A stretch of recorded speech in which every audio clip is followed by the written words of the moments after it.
Well, he was the powerhouse of poultry from the 1970s through the 90s, making the Perdue name a household word.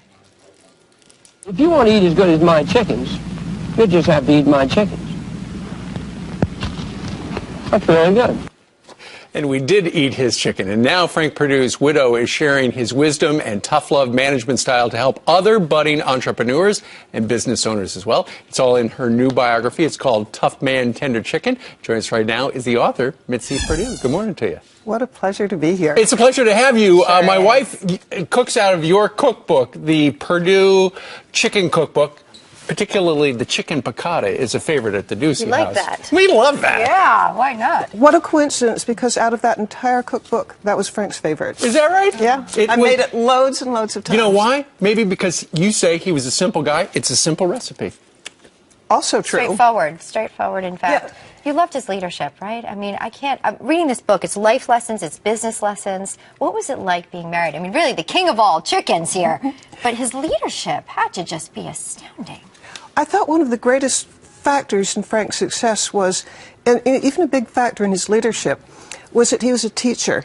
In fact, my personal opinion, having interviewed 134 different people on this, is that his success in building a company from a father and son operation to 19,000 people by the time he died, that was based on his being a teacher. Sure. He was able to inspire and teach people how to do it right. Well, I tell you what, let's glean some of the tips out of your book. One of the first things you say that Frank said a lot, don't let your money get mad. What's that mean?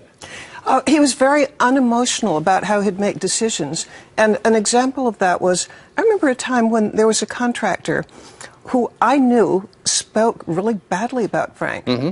Frank knew it also, and I was just amazed a few days later to see Frank signing a contract with this guy. Doing business with him. To do business with him. I said, Frank, you know, this guy is going around... He's bad-mouthing you. Yeah, what are you doing? What was his response? And his answer was, the guy, you know, he has a good product, the price is right, and in general he's fair.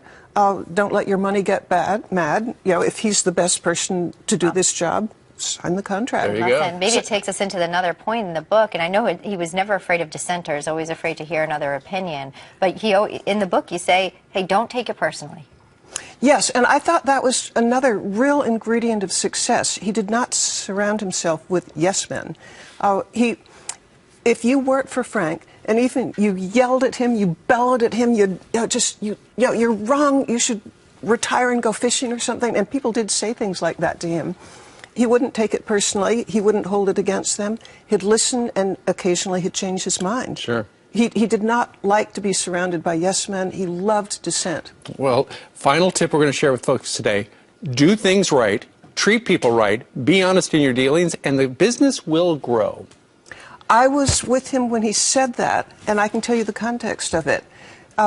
He often talked with students, and when he was talking with the students, they'd say, you know, what's the secret? What's the magic trick to success?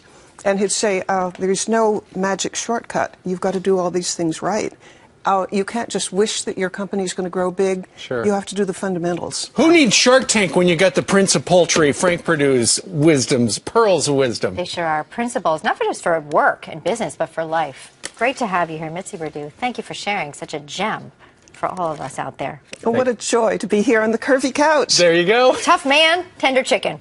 Love it. Thanks, Mitzi. You. And thanks for your Sunday chicken recipe, too. That's delicious as well. I'm going to try that. I'm telling you, it's a great cookbook.